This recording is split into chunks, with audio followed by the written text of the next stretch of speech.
Tama na binigyan ka ng Diyos ng isang gawain na mas mataas pa kaysa sa itinuturo sa iyo ng ibang mga tao. Hindi ka paniniwalaan ng mga tao. Yung vision mo ay mas mataas pa kaysa sa natutunan mo o itinuro ng mga tao sa iyo.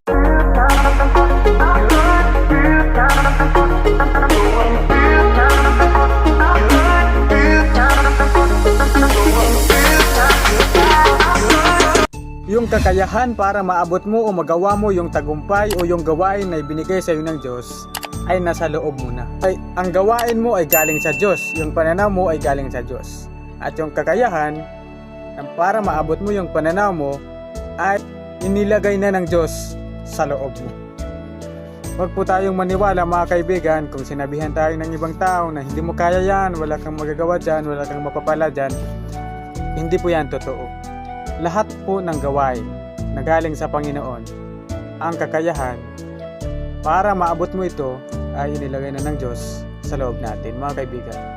Kaya para maabot mo yung pananaw, yung tagumpay sa buhay, kailangan mo ng kakayahan. At lagi ko pong sinasabi, yung kakayahan mo ay sinadyang ilagay ng Diyos sa loob mo para yung gawain mo o yung tagumpay mo ay maabot mo o magawa mo.